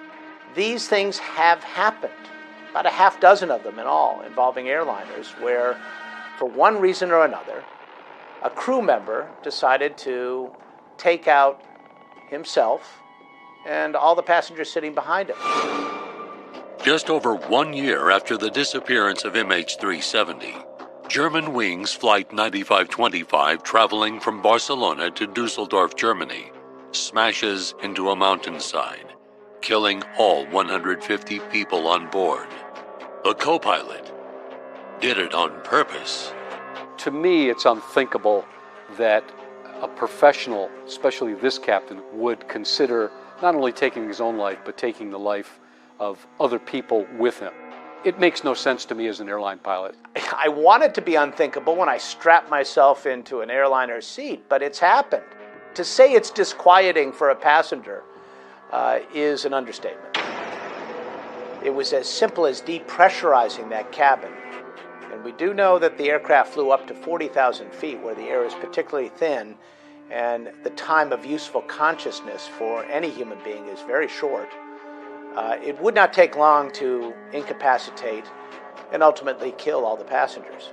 The oxygen masks that fall down in front of you, they're not supplied by some huge oxygen tank in the front of the airplane. When you pull that little cord out of there, it creates a chemical reaction and it generates oxygen.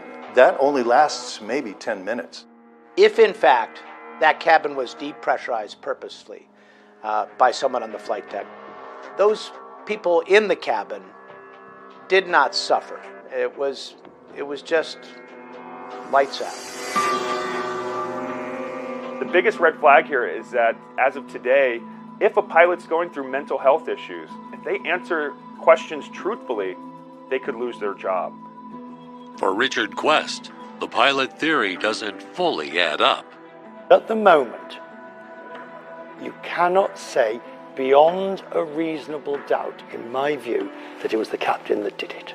Everything I heard about Captain Zahiri was that he was a charming, likable, delightful person who had no reason to want to do this. As one captain said to me, look, just because you're having a problem at home doesn't mean you go out and murder more than 200 people. The damning evidence against the pilot that he had programmed all these points in and had flown it on his computer. These points were there, but they were on many different flights, on many different itinerary that could be flown on the flight simulator. He didn't program and practice this suicide run. It simply didn't happen. The report discredits that. But what if it wasn't one of the pilots? What else would cause a plane to disappear out of the sky? And the mystery only deepens when it is revealed that flight MH370 didn't really disappear after 2 a.m. The plane kept flying for nearly 7 hours.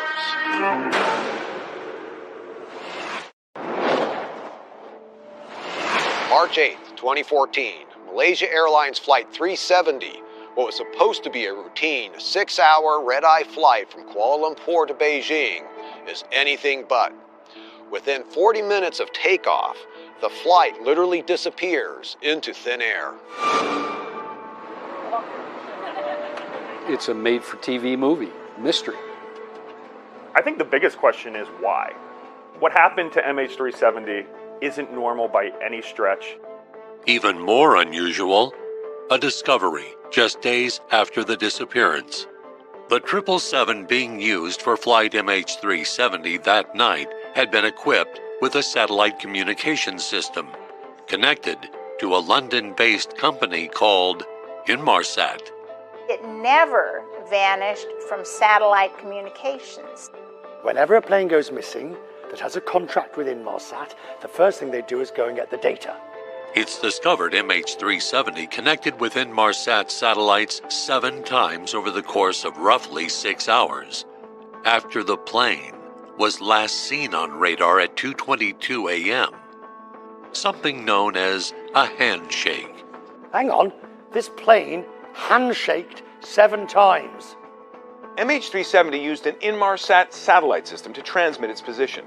Each time a handshake with the satellite is established, a ring of possible locations equidistant from the satellite in space can be plotted on the Earth's surface. Authorities believe the plane was on autopilot throughout the mysterious flight, the whole time sending out these electronic handshakes to satellites. The last known handshake? 8:19 in the morning, meaning the aircraft was still flying. But by 9:15 a.m., MH370 was completely unresponsive. Now you're being told it kept flying for 7 hours. Everyone was saying nefarious at the time. Everyone was thinking that it had been hijacked, that someone had taken it. But if not an intentional act, what could have caused the disappearance of Flight 370? Could its sudden turn back toward Malaysia offer some clues? Why is it that they went that way? My initial thoughts about, what happened just looking at the radar track that was being publicized early on in the disappearance was that these pilots had an emergency. I started analyzing why it would have taken that particular heading that it did. It had 360 degrees to choose from, and the particular heading that it chose, what I discovered is that there's a maintenance base, a Malaysia Airlines maintenance base at an airport that is almost exactly at that heading. To me, it tells me that the pilots had the heads up to know there's something major wrong with this aircraft. If you had an emergency that you wanted to get back on the ground quickly, that's what you would do, right? You'd turn right around, a 180, you'd probably head right back to Kuala Lumpur. But if you're able to do that, why aren't you sending out some kind of distress signal? That's the big problem with the technical fault one. Why was there no Mayday? Mayday, Mayday, Mayday, MH370, MH370, distress, Mayday, returning to Kuala Lumpur. Nothing like that. We aviate, navigate, and communicate. The first thing that these pilots are trained to do is to get the airplane under control. The next thing is to make sure that they're navigating to where they want to navigate to. The final thing is to communicate and to do that Mayday call. They may not have had the opportunity because they were so busy with whatever emergency that they were trying to handle. It's possible that they didn't have time to do a Mayday. Got a news for you. Right under the cockpit is the aviation bay. The aviation bay, also known as the Equipment and Electronics Compartment, or E&E, which houses all the electrical and communications equipment for the plane. I do believe in Occam's razor. Occam's razor says that the simplest explanation is most likely the best explanation for what happened. To me, there's a very simple and good explanation for what happened.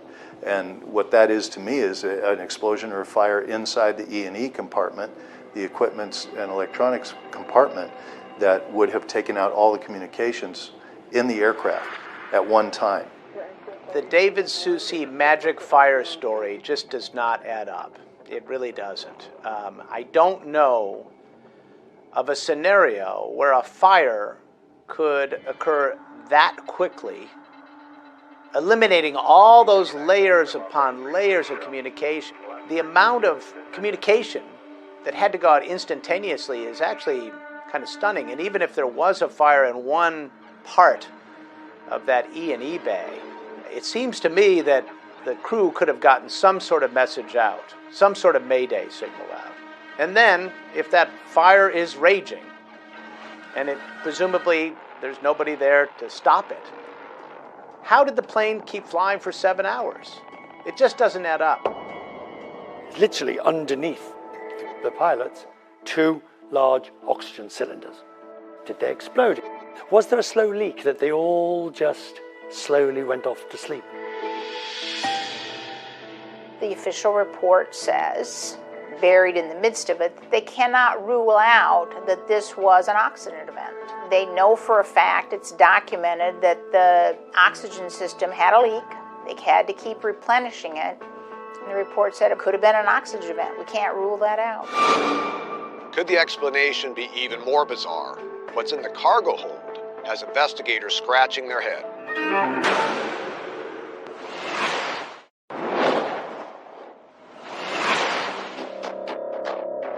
This is the biggest aviation mystery out there, in my opinion. One thing I did discover through my research is the variety of incidents that bring down planes that can't be foreseen. Who would have thought it was the in-flight entertainment computers overheating that would crash a Swiss plane crossing the Atlantic just off the coast of Canada? Swiss Air Flight 111 crashed into the Atlantic Ocean. Everyone on board was killed. Crash investigators later found it was a fire in the jet's entertainment system, but it took putting the plane back together, all 2 million pieces of it, to figure that out. Investigators looked to Flight MH370's cargo list for additional clues. One item stands out. One of the things that I point to frequently is that they had lithium-ion batteries on board the airplane. Lithium-ion batteries have created some serious fire situations on board an airplane. Lithium batteries burn so hot they can melt the body of a plane. This is what was left of a UPS plane after it crashed in Dubai in 2010. The Boeing 747 was carrying 80 to 90,000 lithium batteries. A chain reaction fire filled the cockpit with smoke. Both pilots died. A cargo fire may have caused a fume situation, which also could have caused some form of hypoxia where they were not operating up to their cognitive levels. That's definitely a possibility that that airplane suffered some sort of mechanical loss by virtue of lithium-ion batteries starting a fire. But investigators point to only one other item of interest on the cargo list. See, the world fixated on the batteries. The official report focuses on something else. There were many, many cases of fresh mangosteens. It's a fruit that is grown in Indonesia, and China has a particular appetite for mangosteens. They like them very much. So when you ship mangosteens, I guess if you're a good mangosteen shipper, you don't just throw a bunch of mangosteens in boxes and send them away. You have to put soaked sponges, dripping wet sponges, on top of the mangosteens. Who knew? Everybody who's eaten fruit at any time in their lives knows that fruit has a certain acidity. The official report muses, they don't issue any cause for this. They said, well, you know, it's possible that the mangosteens could have emitted some kind of juice or vapors, and then combined with the water, it could have been a caustic event on the batteries. The lithium-ion batteries in the mangosteens. So that's another thing that looks harmless in the beginning, but in the end, could have it contributed? Any of these events are instantaneous, sudden, catastrophic events, not events that lead to 7 more hours of cruise flying. After carrying out multiple tests, one Malaysian research institute cited in the final report was convinced that neither the lithium-ion batteries nor the mangosteens could have caused the disappearance of MH370. Others remain skeptical. We've inspected tens of thousands of square miles of that area of the ocean and made all kinds of wonderful discoveries about it, but we haven't found the aircraft. Will we find the plane? Absolutely. We must.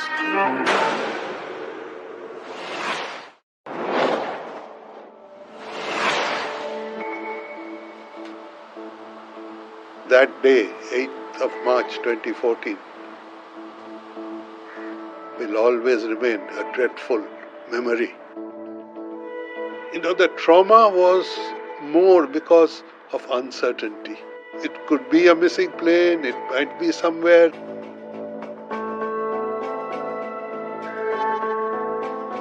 Although the full wreckage of MH370 hasn't been found, one piece was discovered. On July 29, 2015, at Reunion Island, a piece of the aircraft's wing, called a flaperon, seen in this video obtained by Reunion Premier. Based on the condition of the wreckage, it was not configured for landing. So the theories that the pilot was going to settle it on the ocean, do a water landing, and let it sink intact, that's discredited by the wreckage. You see on the Inmarsat data that the descent into the water was an extremely steep descent, 15,000 feet per minute. It was a nosedive into the ocean, which turned that aircraft into confetti.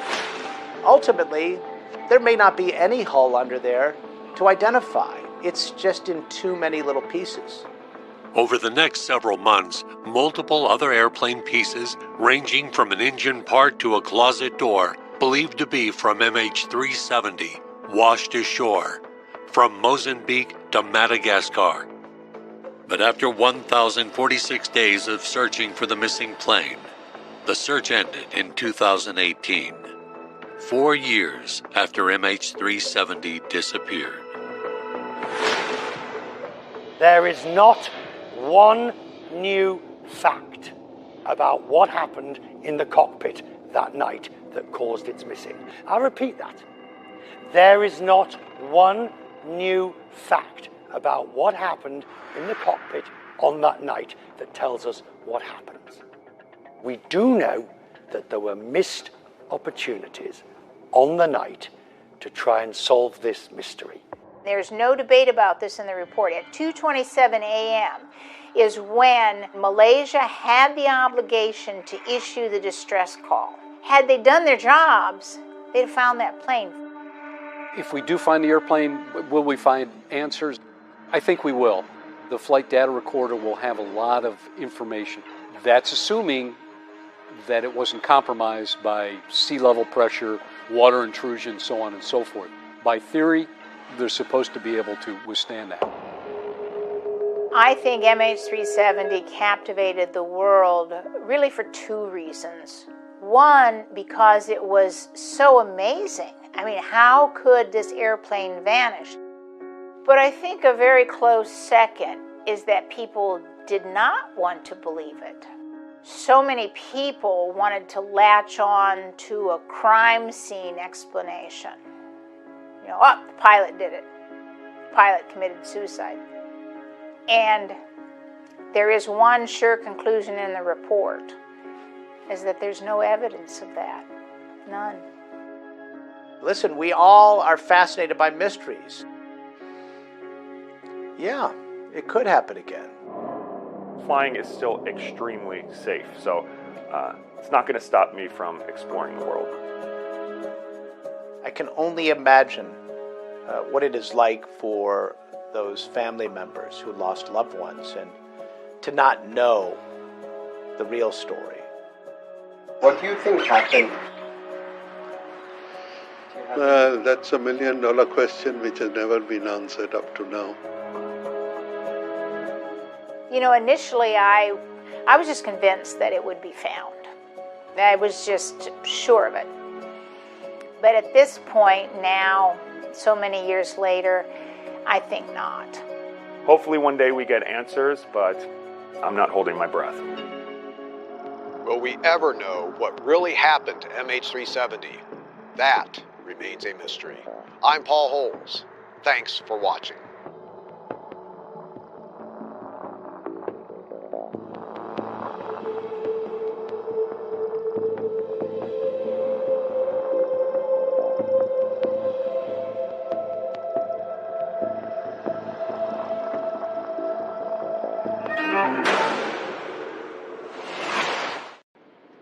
跟这背景画，我都应该坐中间来啊！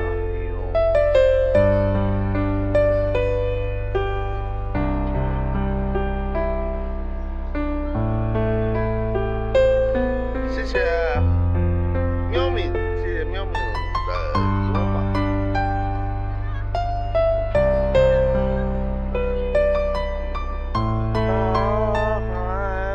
大海，爱是我的。这缆车多少钱？60块钱往返，发现没有？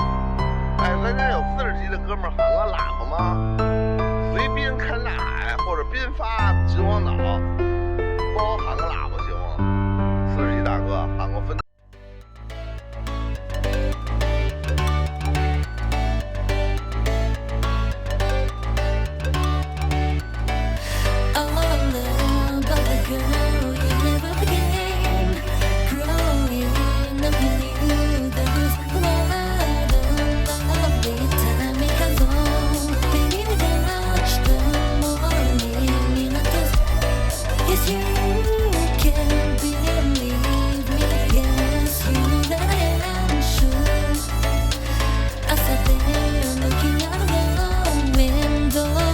Wonder if I could bring them to live.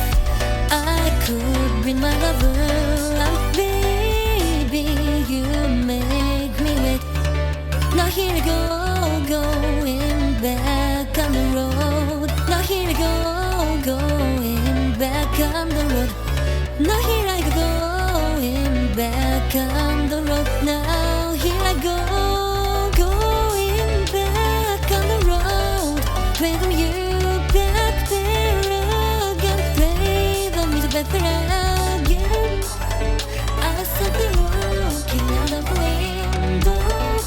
Wonder if I could bring them down. If I could bring my love now, baby, you make.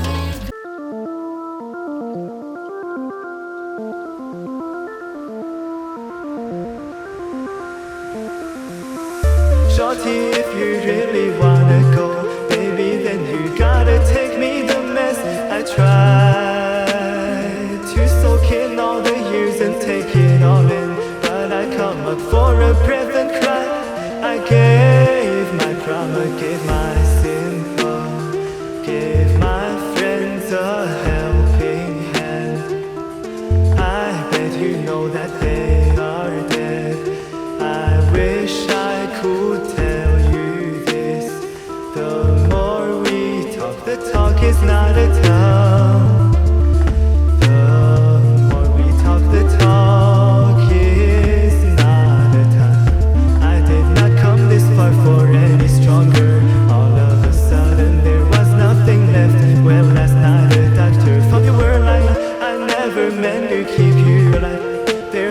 stuff we said